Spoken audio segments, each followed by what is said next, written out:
Welcome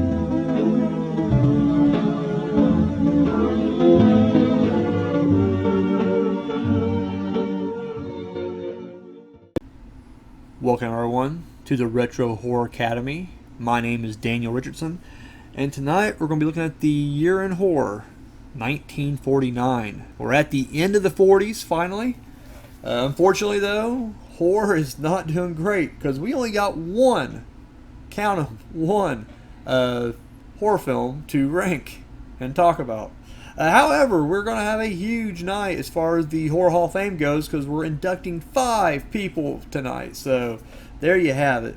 So let's get into it. Let's not stretch this out anymore. Let's talk about the inductees for the Horror Hall of Fame. The first inductee is Dwight Fry, an American actor. And let's be real. He's going to be known forever as the villainous and murderous roles of Renfield and Fritz. Of course, Renfield from Dracula, Fritz from Frankenstein.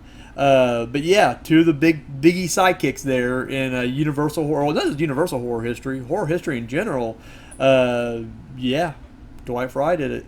Unfortunately, he passed in 1943 at the age of 44 due to a heart attack. So I think the only movie we didn't really cover that he may be known for within the realm of horror is Dead Men Walk.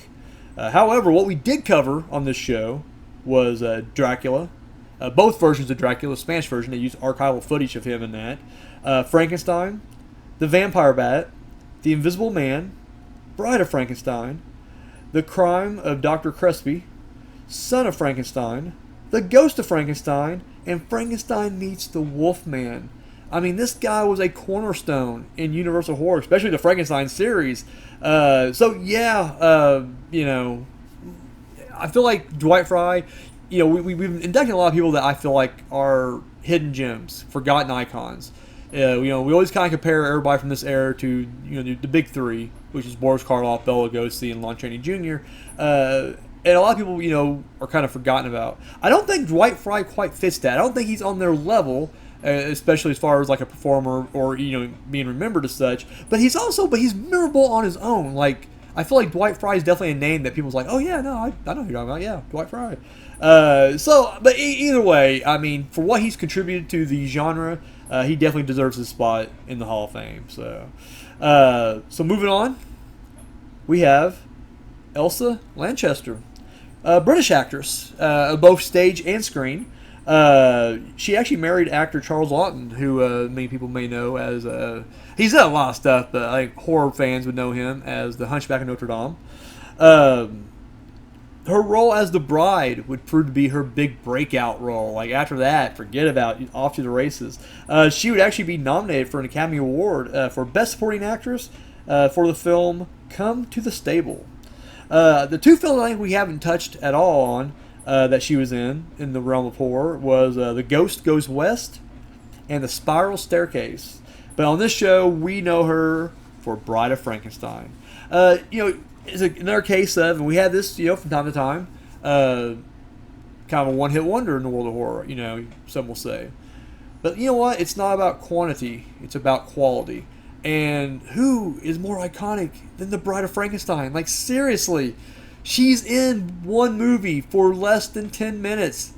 And yet, she is just as iconic as the Frankenstein monster, the, Dracula, the Wolfman, Creature from Black Lagoon. Like, she's up there. She's in the pantheon of horror, Universal horror icons. And again, not there very long, So, yeah, for that alone, yeah, she takes her spot. She is in the Horror Hall of Fame. So, Elsa Lanchester, welcome. Up next, Peter Lorre, Hungarian actor, also did some stage acting as well as screen acting. It was his role as the serial killer in the film M that proved to be his breakout performance. He always had like this nervous nature to him when he acted, but he always also had this devious smile, and I think it was a combination of that really kind of attributed him to being cast as the villain, more often than not. Interesting, backstory. He was actually of Jewish descent, and he fled Nazi Germany. Of course, before going to Hollywood over in the UK, he was in Alfred Hitchcock's The Man Who Knew Too Much. And then once he hit America, It was his roles as in Mad Love and the film series Mr. Moto that really kind of, made him a household name and, got eyes on him. However, he would shoot to superstardom with films like The Maltese Falcon, Casablanca, and Arsenic and Old Lace. Unfortunately, or fortunately, I guess however you look at it, because it definitely got him work, he was always typecast as the sinister foreigner role. Some roles he did that are in the realm of horror that we didn't talk about. He was in the TV series Suspense and the film You'll Find Out. But on this show, we covered him in Mad Love, The Boogeyman Will Get You, and The Beast with Five Fingers. With Peter Lorre, he's another one of those, like Dwight Fry. Like, yeah, he's just as memorable. And oddly enough, he didn't really do any... Like, the movies, I feel like, especially his horror films, they aren't these standouts. Like, they're recognizable. Critically, people like them, love them, But they're not really what the casual fans would go to. Like, with Universal, you just mention any kind of thing in Frankenstein. Ghost of Frankenstein, Son of Frankenstein, whatever. People are just like, oh, yeah, Frankenstein. I know that. Whereas if you said Mad Love or The Boogeyman Will Get You, they're not going to be like, oh, yeah, Peter Lorre at all. But Peter Lorre by himself, just the name, is enough. He's like, like I said, he's like Dwight Fry. He is one of those guys who just, boom. He's so recognizable, so familiar. And again, just, the short stint he had in horror, he made an impact. I still think Mad Love's one of my favorite films. He's, not just that he's done, but just that we've covered, period, on the show. So yeah, Peter Lorre definitely deserves his spot here in the Horror Hall of Fame. And that brings us to our next one. Ralph Morgan, an American actor. His brother Frank and daughter Claudia were also actors, and kind of had his own little dynasty there for a moment. Of course, later on in life, he would become a union activist. The only thing we didn't cover on this from the world of horror that he was in was The Monster and the Ape. But we know him on this show for the films Condemned to Live, Condemned to Live, Night Monster, Weird Woman, The Monster Maker, and The Creeper. Ralph Morgan's one of those guys, he's the perfect straight man. When you need that straight, narrow, normal character that bad things are going to happen to, and, he's kind of in the middle of it all, he was always perfect at that. And I feel like, that's one of those unsung roles that people kind of overlook. Look at Reanimator, everyone's talking about, Dr. Blanking on that name. Sorry, I recorded so late that, Herbert West, god damn it. I typed it in and it came up before I saw it. But Herbert West, everybody talks about Herbert West, but no one talks about his roommate. And yet the roommate, he's our hero. He's our protagonist that we're, going through. And I feel like, Ralph Morgan's kind of in that role of like, he's the straight guy. He's the good guy, Yet we're always attracted to the villains, the monsters, the killers. So, he gets overlooked for that. But you know what? That's not what this Horror Hall of Fame is all about. We're giving everybody their due, and he gets his. So, Ralph Morgan, step on in, buddy. And our final entrant into the Horror Hall of Fame, and I'm going to butcher this name, and I apologize in advance, Ernest B. Sholdosak. He was an American director, producer, and cinematographer. This guy was actually a cameraman during World War One, which is pretty amazing. He worked with Marion Cooper when they did King Kong and The Most Dangerous Game together. And I think, the two biggest movies that he did that we did not cover on the show was King Kong, which he co-directed and produced, and The Monkey's Paw, which he co-directed. Of course, on this show, what we did cover him on was The Most Dangerous Game, again, co-directed and produced it, and Dr. Cyclops, which he directed. This guy definitely deserves it. Again, I feel like maybe he didn't contribute a lot, but what he did contribute was huge. I mean, one of the best known movie monsters of all time, King Kong, still going strong today. And a lot of people will go back to the original, and that's very odd, but yeah, people do go back to that as being their favorite, The Monkey's Paw, another just one of those classic tales that, go down in history is like, everybody knows that cautionary, journey that, those characters took. The Most Dangerous Game, again, that's another one that, not me personally, but I'm more of a surviving the game guy. But when you talk to a lot of film critics, they will all kind of cite The Most Dangerous Game as their favorite version of that story. And then, of course, for me personally, I love Dr. Cyclops. I thought Dr. Cyclops was a great movie. Fucking loved it. And so, yeah, again, for what this guy has contributed, maybe it wasn't a lot, but the quality that he pumped into the horror genre, hey, buddy, take your seat. So, quick little recap, if you will. We got Dwight Fry, Elsa Lanchester, Peter Lorre, Ralph Morgan, and Ernest Besch. Guys, please take your seats among the greats, and welcome to the Horror Hall of Fame. I want to take a quick drink.